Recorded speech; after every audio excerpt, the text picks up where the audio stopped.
Well, hello everyone, and welcome back to another live stream. Cliff Ravenscraft here, joined by my great friend Deacon Bradley.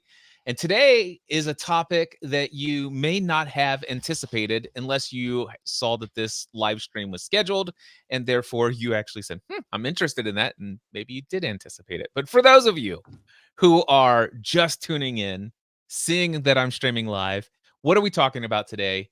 Getting into amateur radio.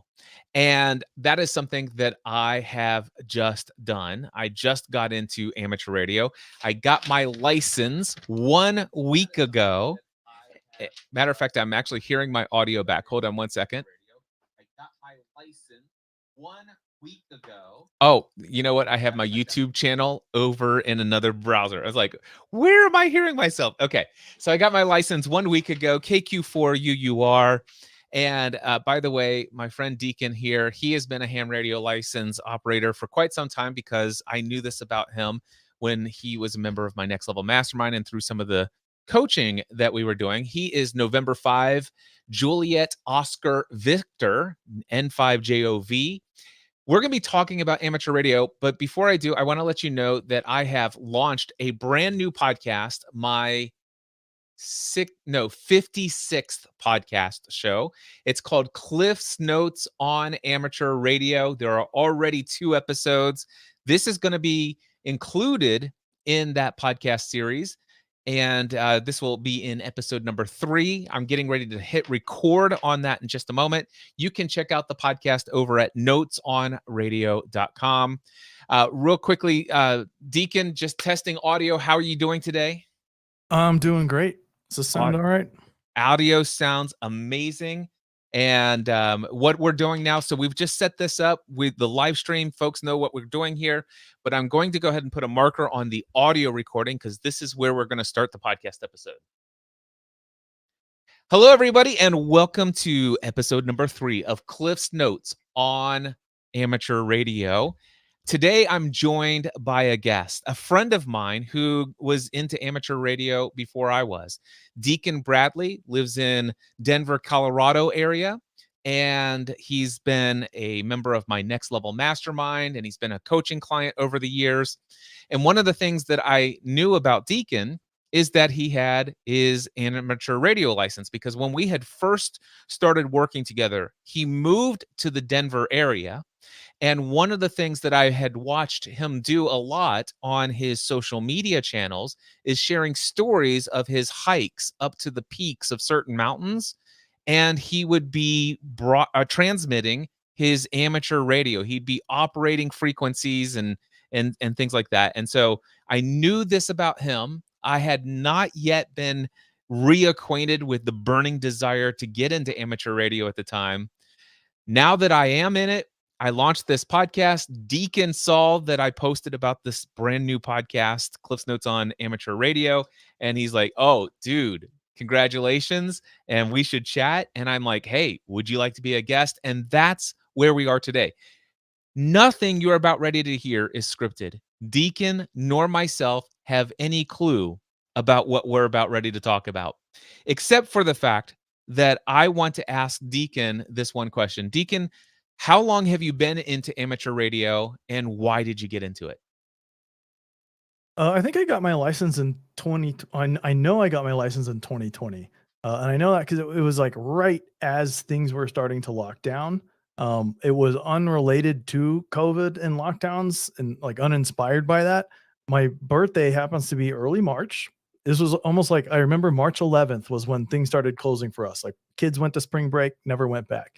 My birthday is just before that, and I got this radio for my birthday that year because I was like, "Hey, I want to go. Like, I'm just finally gonna follow through on this." This radio, tell us what radio that is, because you Oh, held that's it right. up. I forgot. I'm on You're on an audio podcast on, here. yeah, you're on an The audio the podcast. Yaesu FT60. This is like just one of the classic workhorse radios. Extremely durable, extremely rugged. Just a really, really solid radio. It's still my favorite radio.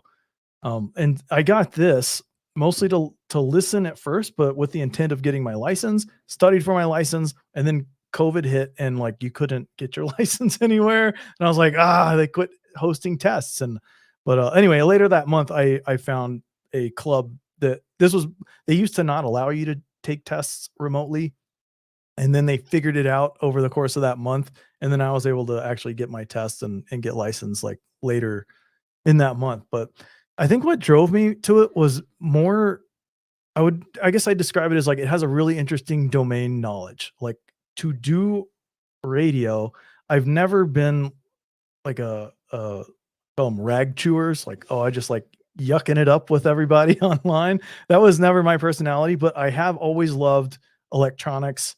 Um, I've done a lot of like low voltage electronic stuff over the years. And to get your radio license, you most of those people, like there's a big crossover in skills there. So lots of electronic type engineers involved in the field. That is not my background, although I was an electronics, I was an electrical engineering major until I got to chemistry and then switched. and, then, and also, I lived in Austin at the time where I'd lived for a really long time. There's a huge like radio culture in Austin. Motorola was founded and is basically still there. It's something else now. And there's just a lot of those types of engineers. And so it kind of just crossed over a lot of things that of my engineering background that we're interested in. And yeah, I was just kind of, I don't know what it was. I don't know how to explain to my wife that like, I think this is fun. So you got this Yaesu FT60 handheld for a birthday present.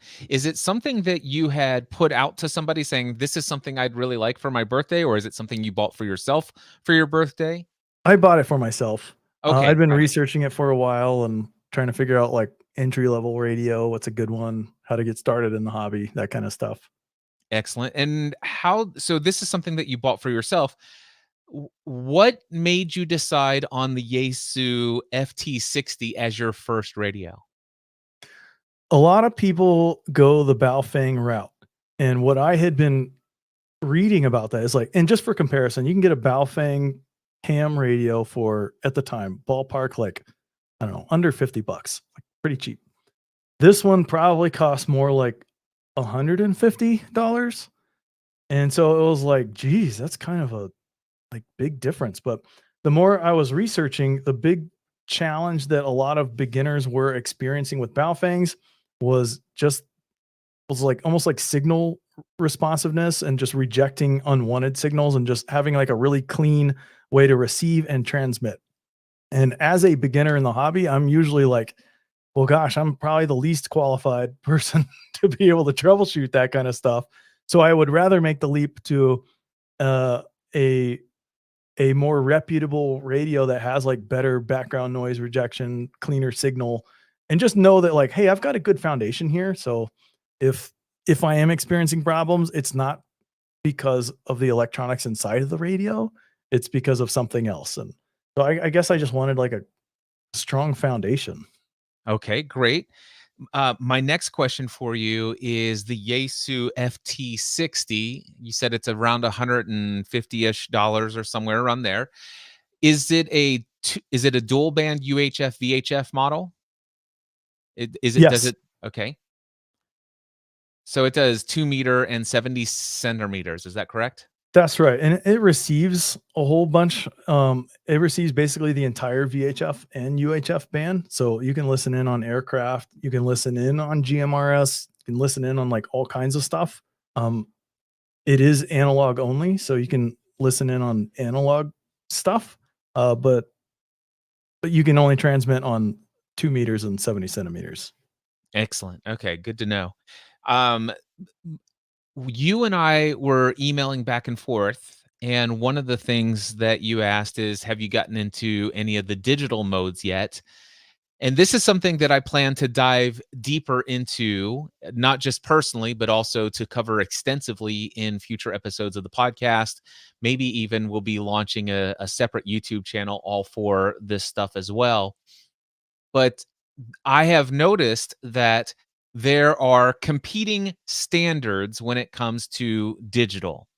And having digital communications essentially means taking your analog radio or your handheld radio or your mobile radio or your base station capable radio and having it convert your signals into a digital and sending that voice over the internet via voice, via VoIP. And there's a lot of people who have opinions that digital isn't radio, and I've heard, there's some opinions, if you will. Yet I'm definitely interested in all of the various aspects of what's possible in this hobby. What I find interesting is to jump into this to see that there are what I perceive right now to be um, uh, competing standards. It reminds me, is like, are you a Windows user or a Mac user or a Linux user? And I was not prepared for that when because I'm thinking what got me in is handheld radio. I've got these abilities to have a walkie-talkie FM transmission. I'd like to hit the local repeaters on 2 meters, 70 centimeters. I'd like to have analog radio communications. And that's what I was thinking. But then to know that there's so much more available, that's amazing. That's great. I'll jump into that when I'm ready. But to see that I'm going to have to either, number one, buy a Mac, buy a PC, and a Linux box in the metaphor, or I'm going to, at least at the beginning of the stages, if I want to keep my wife happy, I'm probably going to need to jump into one of those, make a decision. Am I going to be a Yaesu user, an ICOM user, or an open standard, I believe it is, for DMR? So my understanding is in digital mode, Yaesu has come up with something called Fusion. ICOM has come up with something called D-Star, and then there is an open version out there that is called DMR, Digital Mobile Radio. Um, were you aware of all the choices? And have you obviously chose a Yaesu FT60? However, I just heard you said that it's analog only, so it's not even capable of doing Yaesu Fusion. By the way, can you correct me or affirm that what I just said is even accurate? Everything you said is accurate. One almost like asterisk I put on some of this though is you were talking about like, these are VoIP over internet. It's not just that.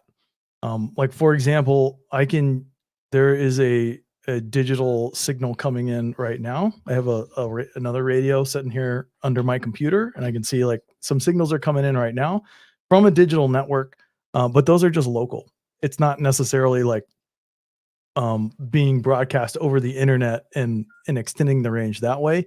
The one interesting thing of many that digital can get you is because it is digital, the signal. If we were on the edge of our ability to talk to each other, so it's like scratchy. You're kind of listening, like, oh, like I can just make you out, Deacon.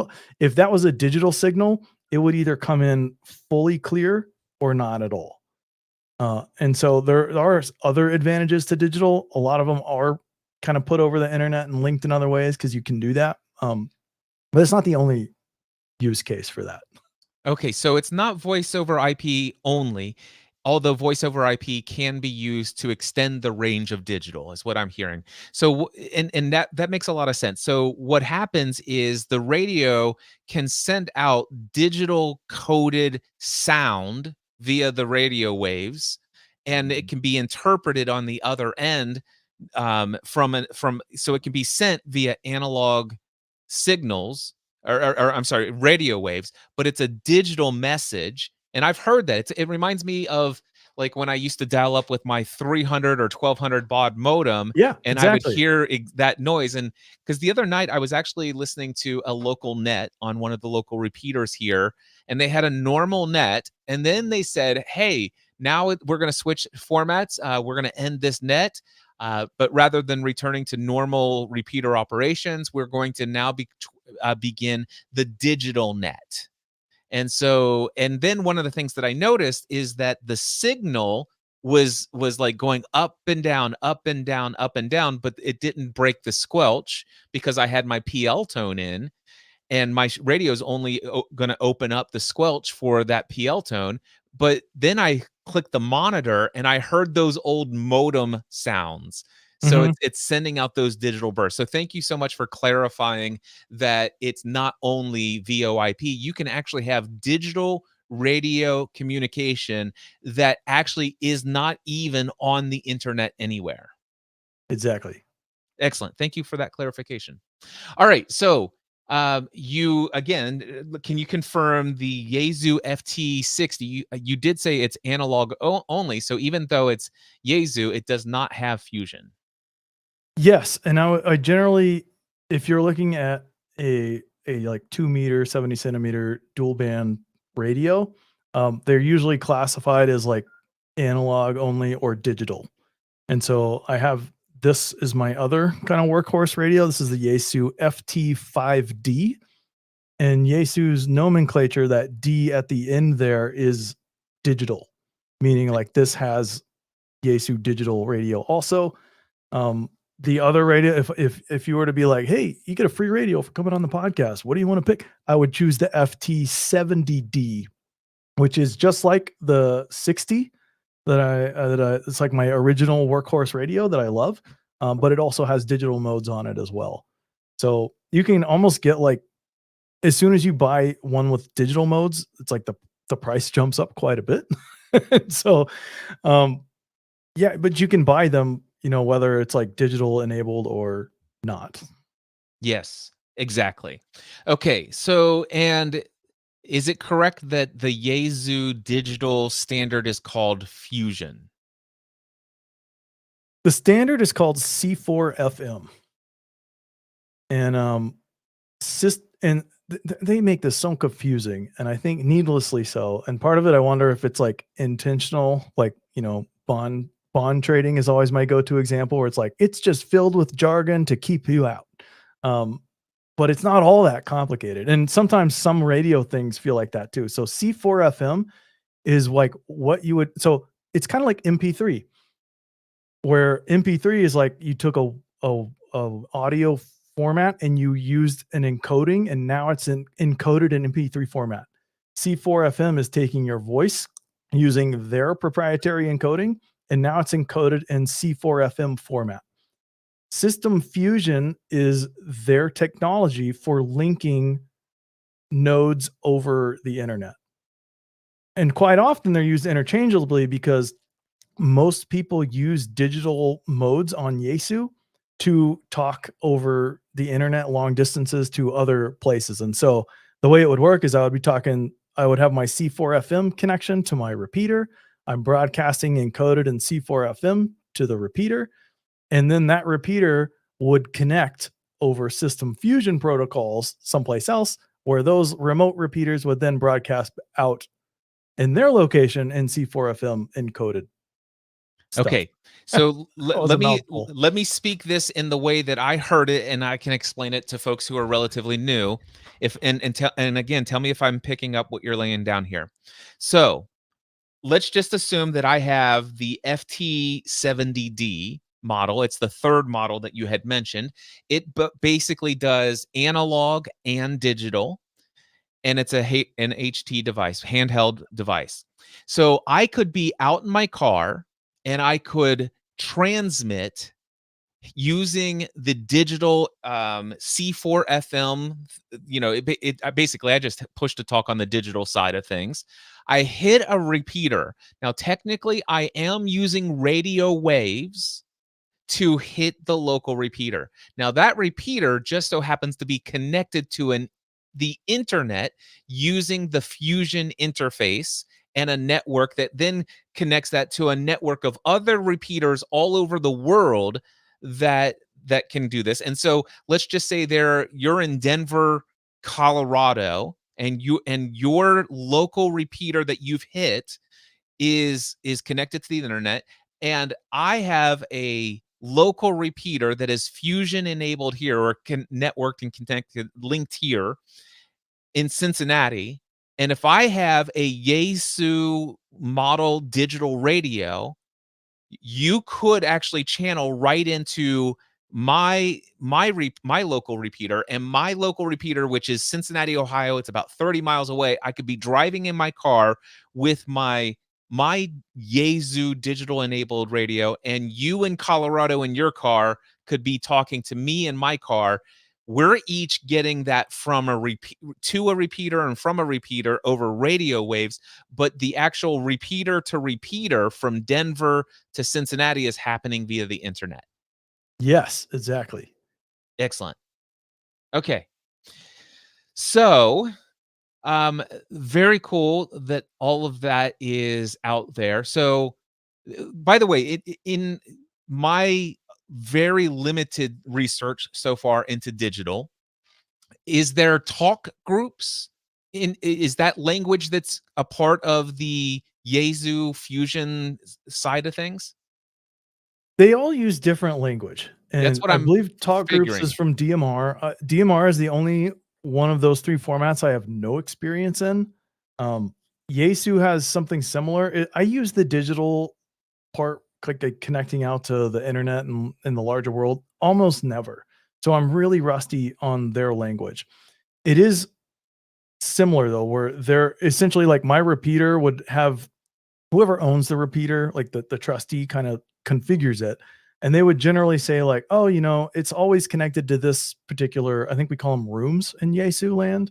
Okay. Um, and you can like change which room it's connected to, which will change like where in the world you're connected and broadcasting out. But I want to say we call them rooms, but it's been so long since I've messed with that portion of the digital part in Yesu.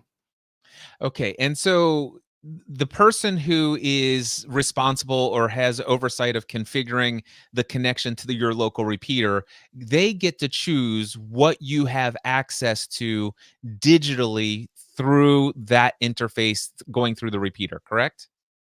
Yeah, and there's some I've never been in charge of configuring one of these. There's some level of permissions where, for example, usually a radio club will own the repeater and they will be very clear on their site. Here is almost like the community guidelines for this repeater. And those guidelines might say something like, hey, it's this repeater is always connected to this room. You can change the room because that's something you can do through the digital modes is like I could call it up and be like, if I knew where your repeater was, I could say, "Hey, join the room so that I can talk to Cliff, even though I'm in Denver and you're in Kentucky." And, Okay. Okay, um, so while that may not be something that they do by default, they prefer it to be configured to this. There's the ability to dial in a different room through the repeater, but you would want to make sure that you're staying in alignment with the desired stated goals of the people who actually make that resource, that repeater available. It's kind yes. of their thing. Play by their rules. Yeah, and also keep in mind, like, it's not like changing the channel on the TV, it's like changing the channel on everybody's TV in the city. And so you wanna be respectful and make sure, like, is this channel in use? Um, I'm changing this over to whatever, and then, change it back. Some repeaters where, like, you'll see this in their community guidelines, some of them say, like, "Hey, after it's been idle for 10 minutes, this reverts to this room," or whatever.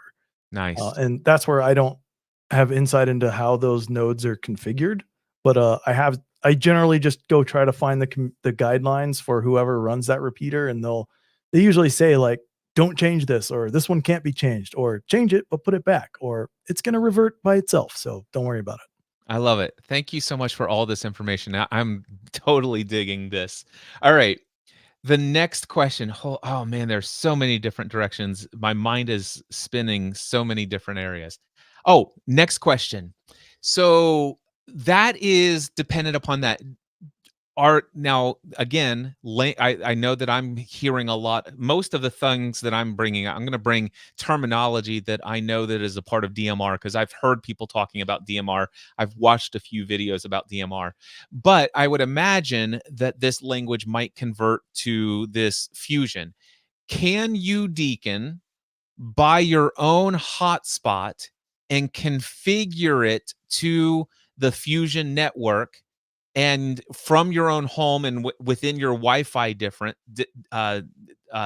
that you range, could you use your handheld and or other Yaesu Fusion enabled or C4 FM enabled devices could you connect directly to your own Wi-Fi Fusion hotspot connected to your internet connection and then have full control over everything that you want to do as far as where you want to link into? Yes, and that's a route I intended to go, never quite have gone down that road. You would use the system that I would have used anyway, is called Pi-Star. Is this something you've heard of? I've not heard of Pi-Star yet.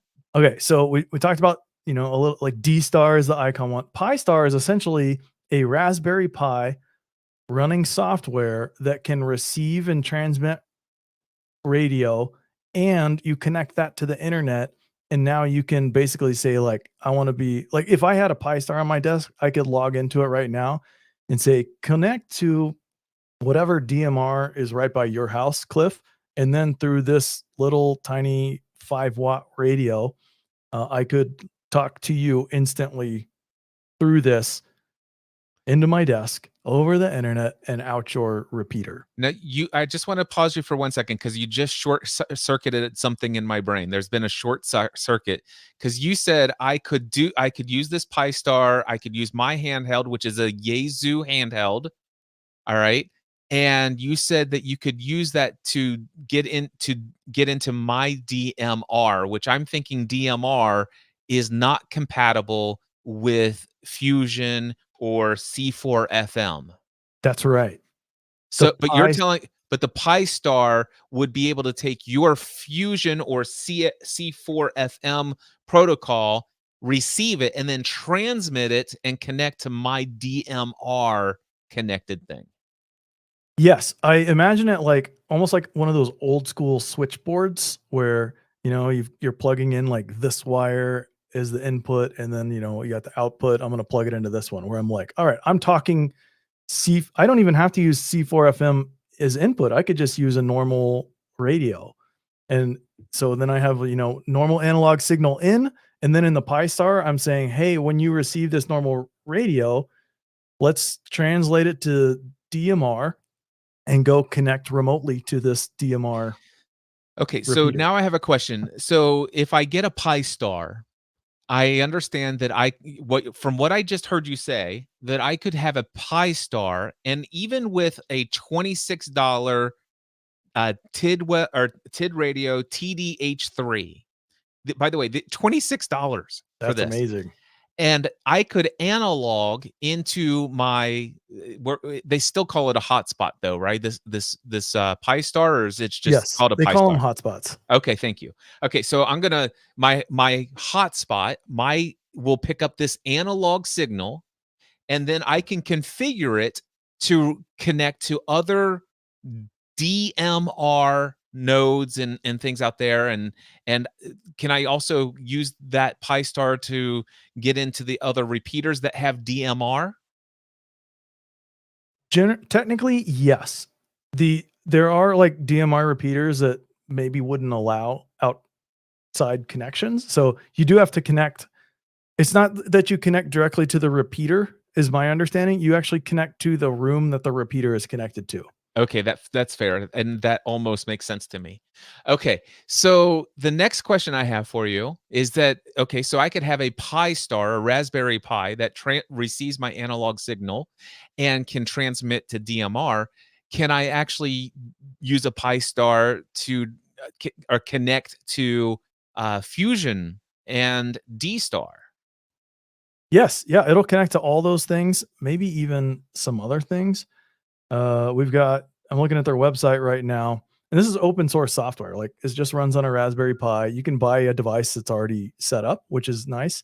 Yeah, it does D-Star, does System Fusion, C4FM. It does P25, which I don't have any experience with. A lot of like police would use this digital encoding, and oh yeah, a few other things that I don't actually know. So, so pause for 1 second. Okay.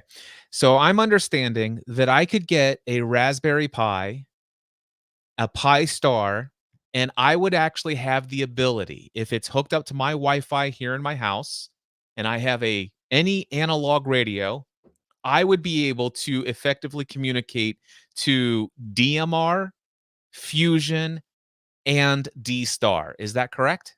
Yes. Okay. And you could use any of your you could use your GMRS radios if you like.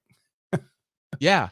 Okay. So the interesting thing that I like about this is that if I'm thinking about it, one of the things that I could do if I had such a Pi Star hotspot device, I could put that in a little case with the ability to plug that into my cigarette lighter plug and via USB-C to keep that thing charged up. And I could connect that Pi Star to the hotspot on my mobile phone, and I'm actually able to have digital communication everywhere. You could totally do that. I just was remembering and Googling the device called OpenSpot that is basically a simpler version of what you described. It's battery powered. It's like everything built together. But this is a little I mean, it looks like almost like a big key fob. You carry this with you. You connect it to your phone or whatever has internet, and, like, a lot of people keep these in their car, and then they just use their handheld radio to talk essentially to the little key fob looking device right there in their car, and then that goes over their cell phone stuff in whatever encoding they prefer out to whatever broadcast they prefer. Okay.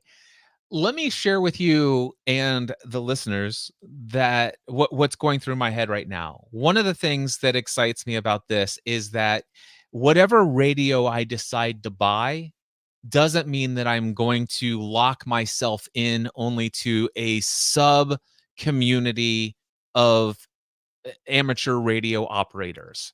So, by the way, one of the things I have heard from very high up industry experts that Yaesu is the number one selling brand of radios today. I and I heard that right after I heard you say that I'm a Yaesu guy. Is it safe to say that that's accurate? You're a Yaesu Yeah, guy. I got 3 Yaesu radios right here on my desk. Okay, wonderful. And what I will tell you, while I haven't looked into a lot of Yaesu radios, I've heard plenty of great things about them. I must say that when it comes to the aesthetics of radios, there's something really visually appealing of the ICOM. I don't know if it's ID52 or whatever. Those things look Mhm. beautiful. I mean, it's like they're the actual screen looks beautiful. The actual curves of I mean, it's like this is a good looking handheld. It's like there, but the thing is like, but I'm hearing like little echoes of people out there saying, yeah, but D-Star used to be a really big thing, but it's not as hot as it once was. And and then there's Fusion, and while that's a best-selling radio today and stuff like that, you really want to stick with DMR, blah blah blah. And I'm like, oh my gosh, not this again. Yeah. But what I'm hearing is that if I choose to get a Pi Star or maybe even this Open Spot 3, the whole world, and yeah, it's called the Open Spot 3 that you just sent me the link to. And by the way, I'll put a link to Open Spot 3 from Shark RF in the link to the show notes of the audio podcast. By the way, if you are watching this live stream that we're doing right now, I would encourage you to head over to notesonradio.com. And in fact, I have the little banner there, notesonradio.com. Hey, real quick, not that we're required by FCC, but let's do a little identity check in. This is KQ4UUR, Kilo Quebec 4, Uniform Romeo. And Deacon, I'll send it over to you. November 5, Juliet Oscar Victor here. There we go. Fun stuff. Okay. I love this. I am definitely going to be checking out. And do we know what the price is on that thing? It says here to buy. So let's click on buy. So it looks like there's a pro version for 279 euros. There's it says open spot 4. So anyway, yeah, I'll look into that, and I'll look into the Pi options. That definitely, I want to be the type of person who has access to communicate with people no matter which direction they went for digital use. I want to add something to the choice. If you're like thinking about this choice, like how would I choose? Like how did I wind up in Yesu land? Um, for me, I would what we were just talking about opens up the whole world no matter what you have just right there on your desk, right? Um, and I think that actually makes your choice easier. And so I would actually be choosing based on my use cases locally, like without the internet, and like what's available to me geographically, like right near me. And for me, there was Austin was a huge radio town, believe it or not. Like, there's just so many engineers there that have just it's just so ingrained in that culture that they had everything there. I my second radio was actually an ICOM radio, which has an interesting feature I'll tell you about in a second. The reason I wound up going towards Yesu was like I didn't use D Star a ton, but I knew I was moving to Denver, did a lot of research here, and there's a huge amount of C4 FM here. And a lot of it, we have a network. I'm blanking on what the network is called. There's basically a Colorado network here where either through C4 FM or just through my analog thing, it literally broadcasts all over the entire state of Colorado. And they run a 24/7 safety net there where it's like if I'm out in the mountains and I need to get a hold of somebody and all I have is my radio, like it will literally broadcast all over the entire state of Colorado. And so I chose mine based on just geography and what the community was using, the places where I wanted to be was kind of the main thing.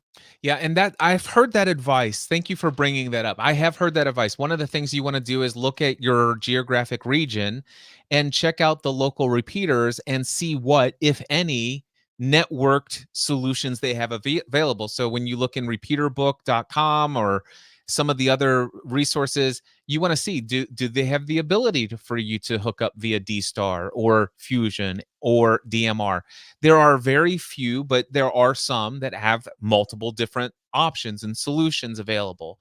And there are a lot that don't have any. So, but if you are not going to get one of these hotspots that you carry around with you everywhere, and you're not going to have one at home, then that would definitely what is available, if anything, that would be a direct that could be a deciding factor in which kind of radio you Yeah. go into. Yeah, I would look rather than repeater book, I would look at radio clubs near me and Yeah. see, they all have different personalities, interests, things that they like to do.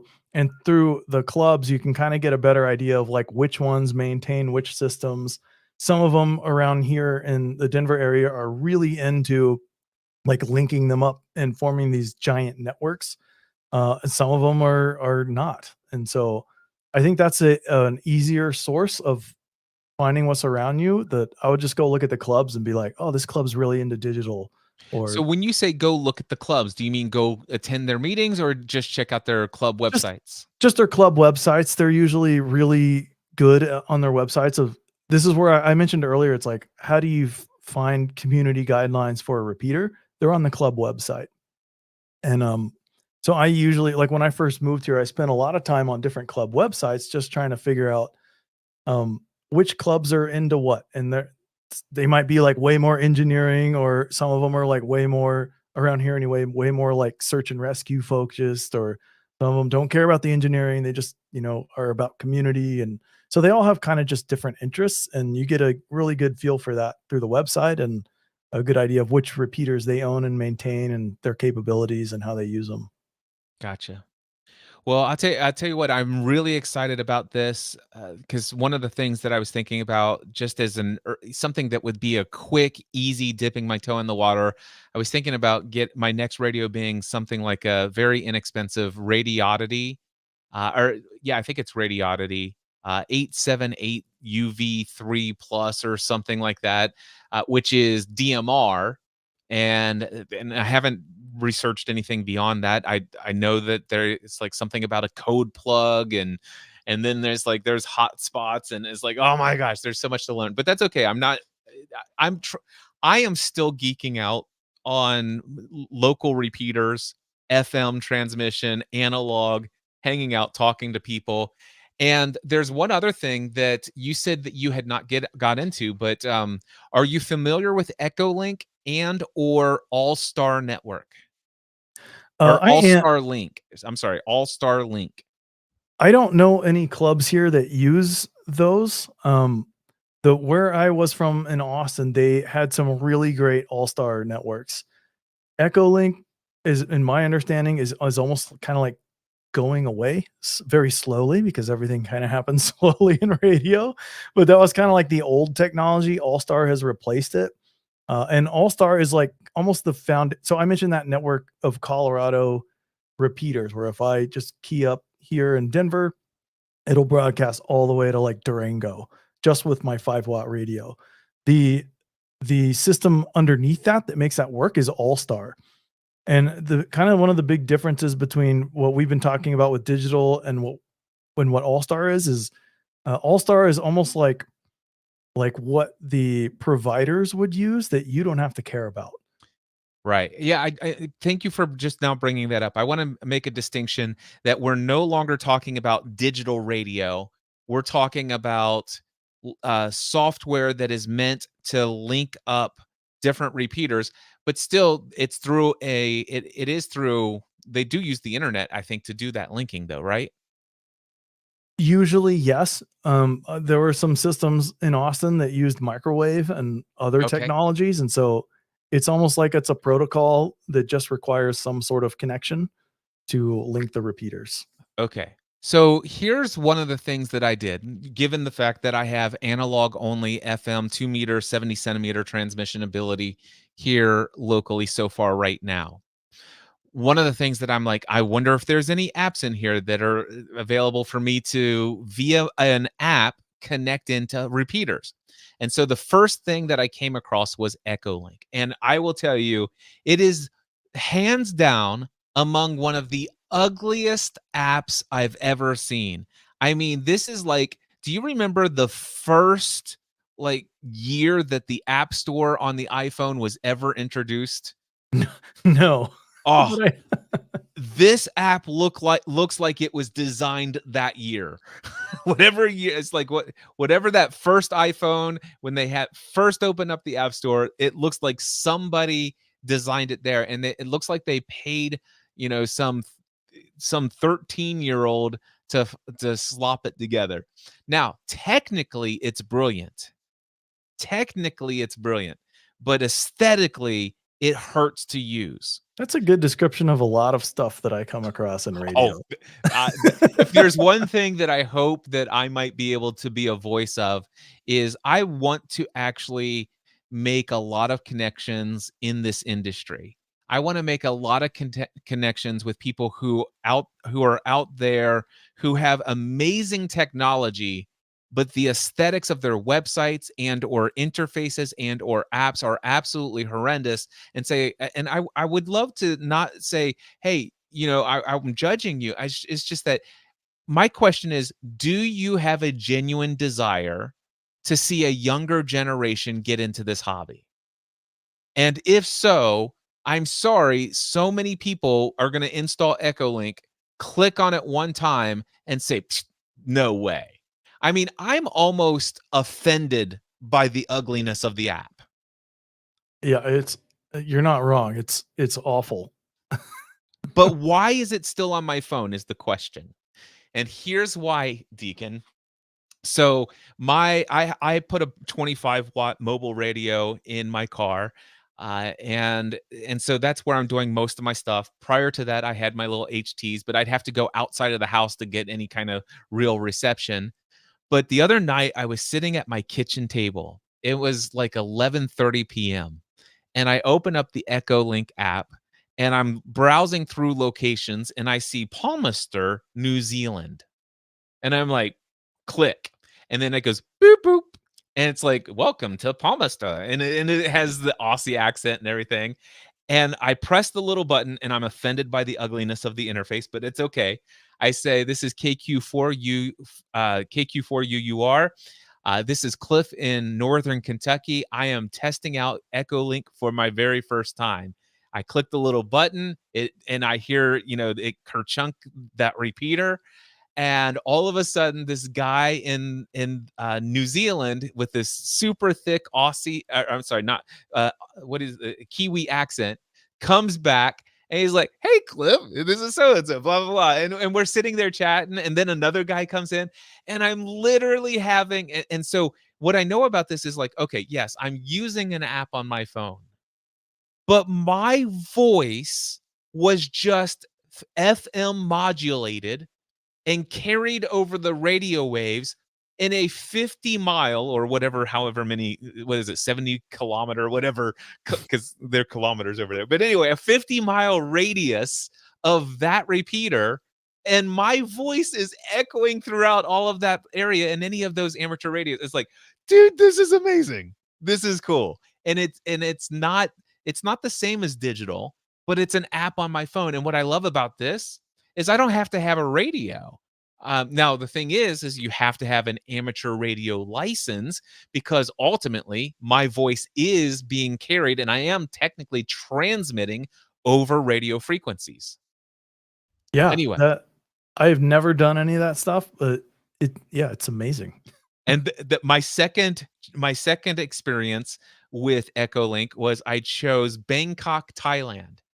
And there are all these people talking back and forth, and it's like, of course they're speaking whatever that language is, and I heard them continue to say KQ4UUR, KQ4UUR. I see that you're out there. They didn't say I see that you're out there. They said KQ4UUR, but then they were using their language, and so I came back and I said, this is KQ4UUR. I'm in Hebron, Kentucky, in the United States. I only speak English. And they say KQ4UUR. It's Saturday at 8 a.m. And the language breakdown was atrocious, but I actually made contact with somebody in Bangkok, Thailand, and we chatted back and forth That's about what time it amazing. was in our perspective, what day of the week and time it was. That's so cool. Yeah. So it's ugly, but here's the one thing that I do know. I currently don't have access to Yaesu Fusion. I don't have access to DMR. I currently don't have access to D-Star. However, there's no doubt in my mind that there's at least one repeater that's within radio distance to you. I'm almost certain of that. I can't say for sure. It's possible that I'm wrong, but I'm almost certain that there would be an Echo Star. Am I using the right language now? Because I'm let's see here. For me, it Echo would Link. either It's be called Echo Link. So mhm. there's probably an Echo Links, and so I could probably Echo Link into a repeater that's within radio distance of you, and from my app, I could be calling out to you while you're out in the car driving around. Yeah, I that's interesting. I hadn't thought about Echolink in years, so I hadn't considered that. One thing that reminds me of that I think D-Star does very well. I don't have access to D-Star, but suppose we both had D-Star radios, and when you connect to a when you connect digitally to a local repeater, it like registers that, oh, N5JOV is here in Denver. And so what's interesting is what you could do is say, I don't know where Deacon is, but I want to call N5JOV and just type it in. And D Star would like find my repeater and just broadcast out automatically. Like none of that where is he stuff. Yeah. And I think One I of the love things that. that is cool. That sounds really cool. So one of the things that and but well, okay, I'm gonna come back to Echo. We're gonna leave Echo Link for just a second. Go back to the digital. So the three different digital modes that we've talked about: DMR, Fusion, D Star. But from what I understand, some of the videos that I've seen in DMR is that pretty much there's like a couple, like 200,000 users or something like that on DMR, and it's basically a contact database. And there are very few radios that automatically have access to the database, or if you have an older phone that is DMR, you download a CSV file, and through the programming software you import it. And like the DMR radios that are available today, they have 500,000 store locations. So you could DMR could attain another 300,000 users. And the interesting thing is whenever anybody speaks, their call sign and name and information shows up on your screen. So it's kind of like caller That's ID. yeah, that's awesome. I have never used DMR. The part where it broadcasts, like where the caller ID part you just mentioned is nice. It's yeah, that's on all of the versions of digital I've used. And so I think technically you wouldn't even have to say your call sign on digital. Everybody does it anyway, just because we're all used to it. But like when I had some digital signals coming in earlier while we were recording, it was right here on my desk, and you could see like who it was over just like without even like with the volume turned down. Right. Now, you said that when you say technically you wouldn't need to do that, if you're transmitting from your car to a repeater, my understanding is you would still be required, even if it's being sent digitally, you would still need to be required to identify. But what I'm hearing you say is potentially the identification is encoded in the transmission itself. Yes, I've never heard anyone say don't identify because it's digital, but the requirement is that you broadcast your call sign every 10 minutes. Yeah. It's Well, encoded in everything that you send. one of the things that I've learned is that you could actually encode, you can identify with Morse code. And so one of the things that I've been toying around with the idea of is actually going and using a Morse code generator and recording it and doing it at, what is it, 60 keys per second or something like that, really fast. Yeah, And like a then repeater. just keying up the microphone and clicking play on my thing. That's good. Yeah, when I Uh, first got my radio, I was confused. Different repeaters do different things. Like most of the ones that I listened to most often did not identify themselves if there was no traffic on it. But there's a handful that just every 10 minutes they broadcast out Morse code for whatever their station is. And I was yeah. always like, what is that?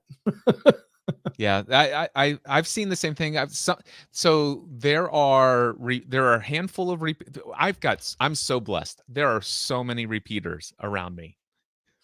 Excuse me. So here's the situation. Some of them I've noticed that the behavior is as soon as I key up, if I just go hit the key and let go, it immediately comes back.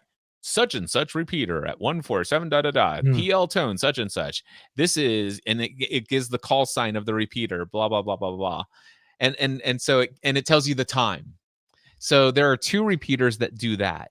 And then there are the ones that once an hour, every hour, on the hour, they give the Morse code and they say, "Welcome to such and such repeater. The time is blah blah blah." And yeah, but I've noticed some of those different behaviors. So Deacon, okay, we went back to the ID thing, the caller ID. Do you need to transmit if you're in digital? If it's encoded? By the way, I'm not familiar with the technical requirements of whether or not you need to identify audibly or with Morse code or whatever when transmitting in digital. So because of that, I'm not certain. I would encourage you to look it up before you go around broadcast or transmitting on digital without it. Um, okay, going back to the other thing. So Echolink is an ugly app.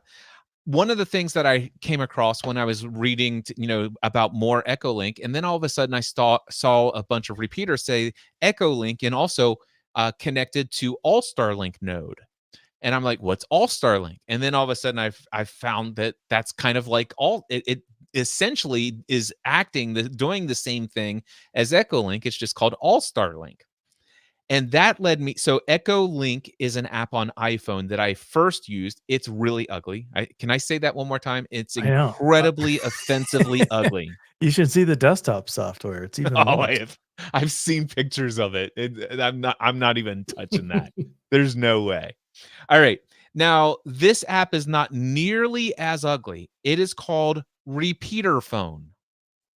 Okay, repeater phone. And if you log into repeater phone and go to settings, you click add new account, and you can actually add your Echo Link username and password, And you can also add your All-Star Link username and password, and it's one app to rule both of the platforms.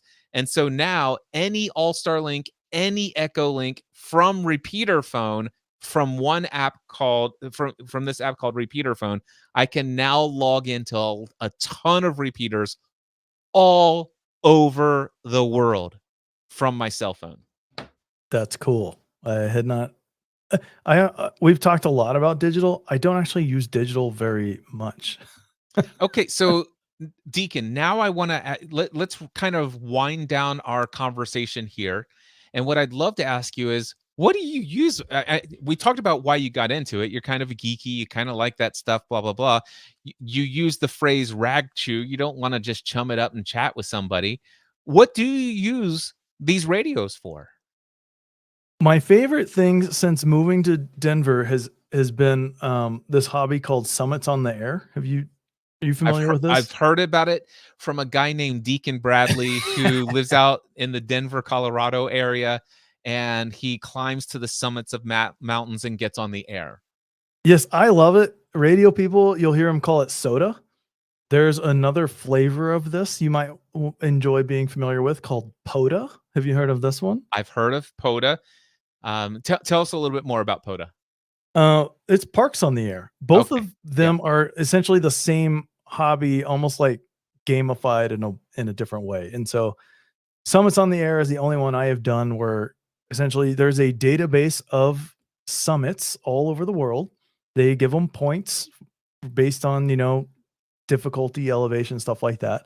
And to activate it, quote unquote, you essentially have to climb to the summit and then make a certain number of contacts. And so like that's one way to do it is climbing the mountain. But here in Denver, Friday, Saturday, Sunday, this radio on my desk will get around, between 9 a.m. and noon, Summits on the Air calls will come in. And it's like other people out there. And that's just a fun way to connect with people. They're not usually long conversations. It's just like learning, all right, I'm activating this. You got to log the thing. And I've actually found several mountains from that where I was like, I want to go climb that one because I didn't know that that was like a great peak to climb. And so I find out where the guy is. I'm looking it up and I'm like, yes, I'm adding that to my list of summits to go climb. So I just kind of enjoy that because it's yeah, it's almost like a transactional form of radio, but it's very functional too. Where it like my hobby is hiking, and this is a way to almost like connect two hobbies. It's pretty fun and easy. Yeah, I love that. So, when you are hiking up to the summit, what kind of radio are you taking with you? So I am just a technician class user right now, so I'm always taking my 2 meter radio. This is where I was saying this one, my FT60 analog one is this performs way better than my other radios if it's just the radio with an antenna, like So, how many watts is that? 5. So it's a 5 watt. And are you using? It looks like a rubber duck antenna. Is it the standard antenna that came with it? This is the antenna that came with it. That's the one I use most of the time, and it is plenty. I don't know what it is about the electronics in this radio that it's incredible at just broadcasting and receiving. Um, and so like that's why that's kind of my go-to for those. Also because it's analog, it gets really good battery life, and it's just really rugged. I usually take my 5D, my FT5D with me. Also, this one has an interesting feature that we didn't talk about. Um, it is less good at transmitting and receiving without like a specialized antenna. Okay, so the FT5D now did you say that that one's digital only? It's analog and digital. Okay, it's analog and digital. So, but you're saying that probably so what makes the FT70D better than the FT5D? I wouldn't say it's better. It's just the next one I would get. Oh, As far as okay. bells and whistles goes, the 5D is like Yaesu's top of the line handheld radio. Okay. Um, the 70D I like just because it's a little bit simpler to use and it gives you that digital stuff, but still in that more rugged form factor. So what I think I heard you say, Deacon, is that signal propagation is better with the built-in antenna on your FT60 than you're able to get on the actual included antenna on the FT5D. But it sounds to me like what you may be implying, that if you were to invest in a different antenna that might be more optimized and tuned to specific frequencies, that's a little bit longer, you might actually be able to get a better transmit and or receive signal on the FT5D than the FT60 potentially. I don't know that it would be better. I have other antennas, and so when I go for a hike, I have 2 other antennas that I always keep in my bag, and my experience has been when I get to the summit and I make a call on this 5D radio, and I might not hear anybody, and I make a call on the FT60 radio, um, I hear I make more contacts with this radio. Okay, excellent. And when you're making contacts FM transmission, analog, Mhm. via local repeaters or simplex? Summits on the air and parks on the air are simplex only, and that's the other thing that I really enjoy in this hobby. Repeaters, like, I use them from time to time, they're fun. I really enjoy simplex communication for some reason. I'm so used to repeater conversations at this point right now in my first week of having my license, that I learned that the national calling frequency is it 146520 or something like Mhm. that? Is that accurate? Did I get that right? Yes. Okay, so 146520. So I'm like, there's nobody that's gonna be within distance of my house, blah, blah, blah. But you know what? There is a guy. In fact, I've been keeping a call log, and I have all sorts of connections and things written in here. So give me 1 second. I will tell you, because he's so John Rolig in West Harrison, Indiana. I live in Hebron, Kentucky. He is NX8B, so he's an extra class because you can tell Nice. because he has 4 digits. So November X-ray 8 Bravo. But anyway, 2 different days I went out to my car and calling CQ on the national calling frequency. This is KQ4UUR. It goes, "Hey KQ4UUR, you're coming through loud and clear. This is NX8B."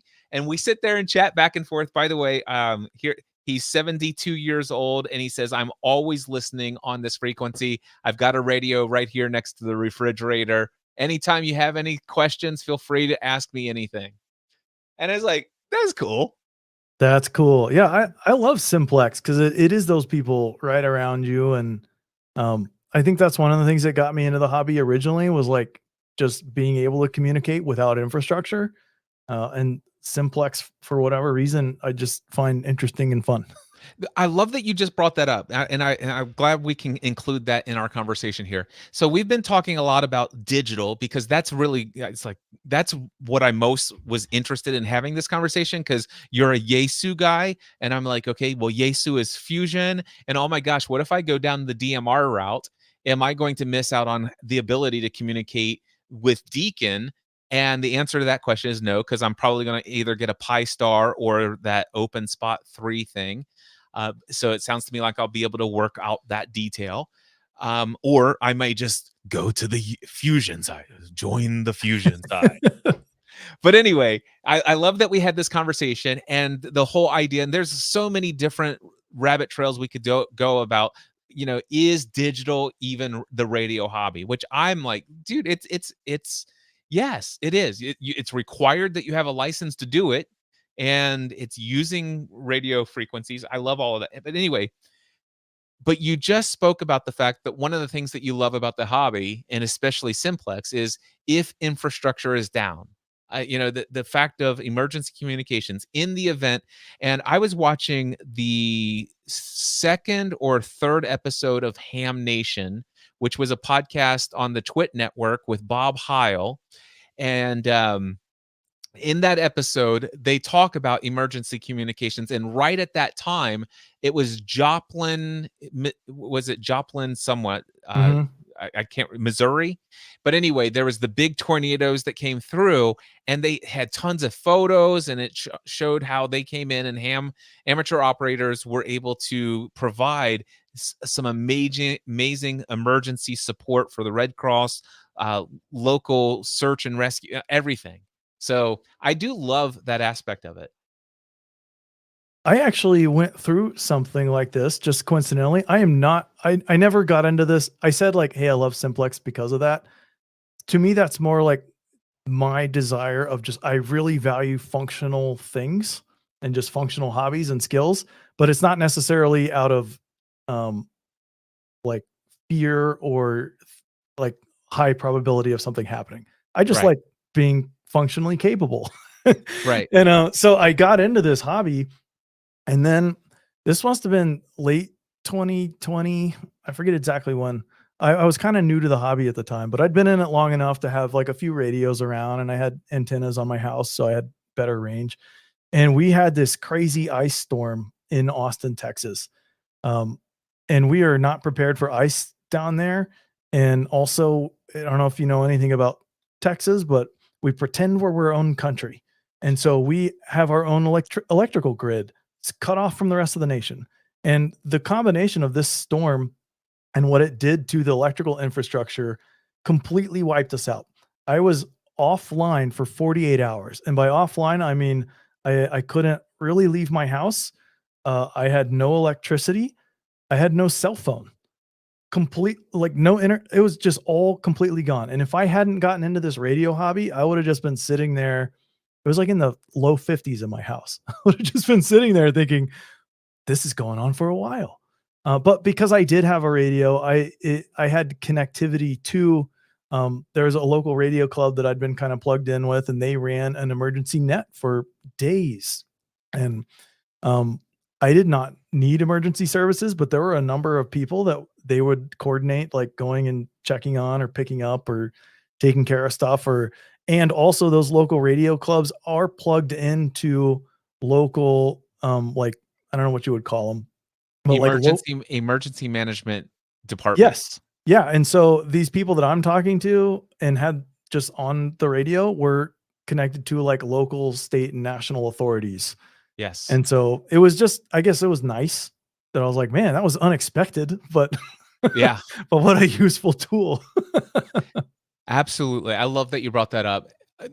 One last thing that's just in my mind right now, when you're at the top of a summit and you're doing simplex, do you use 146520 or do you use a different frequency? So, 146.52 is the thing ever if you wanna hear somebody back, that's absolutely the frequency that I would use. You're gonna get a lot of two-way, like, communication. It's fun. Technically, though, that's the national calling frequency, 146.52. There is an adventure calling frequency that is 146.58. And technically speaking, they came up with this convention so that people, wouldn't just overtake because like, when somebody climbs a mountain in the Denver area and they're broadcasting out, it is like a pile up for, 10 minutes because you can reach so far the way that the geography is here. Yeah. You can just broadcast so far that they were like, we really want to keep this frequency clear.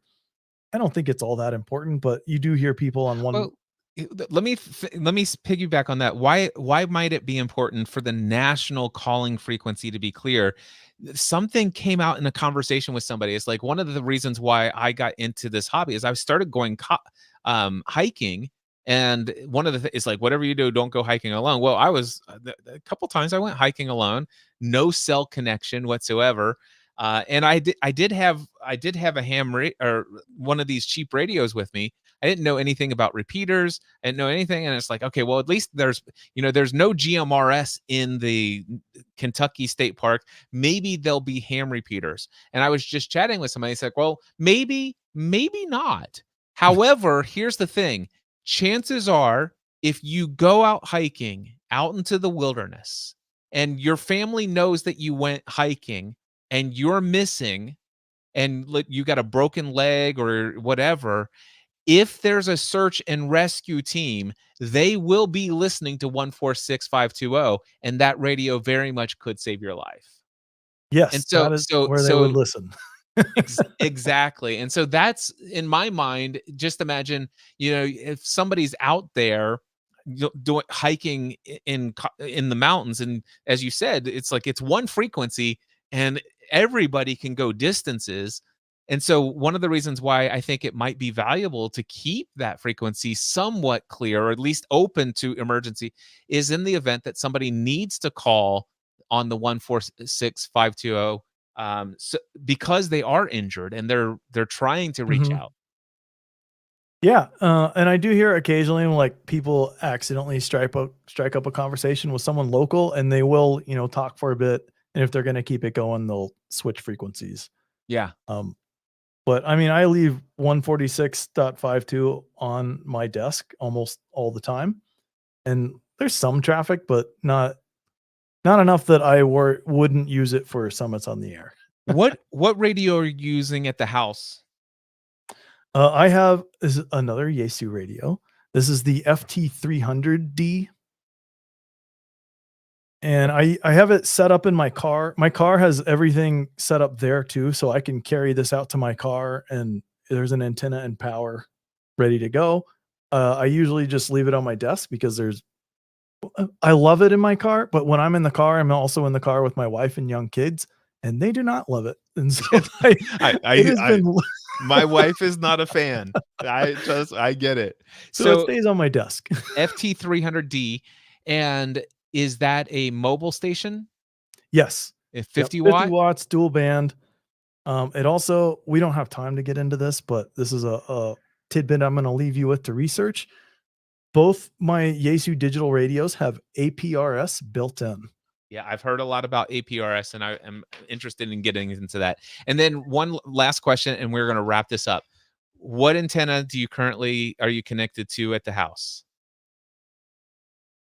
I am gonna look this up because I feel like you need this. It is a J-pole, Okay. made out of ladder line, which is Okay. essentially like a type of wire that has, like, 2 parallel wires, and if you trim it in a certain way, it creates what's called a J-pole.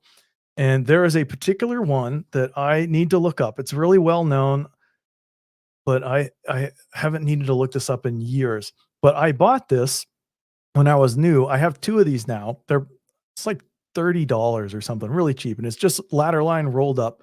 And then so they mail you this. This guy makes them and tunes them, and he'll send them to you. He's like, that's his hobby. Been doing it for decades, I think, at this point.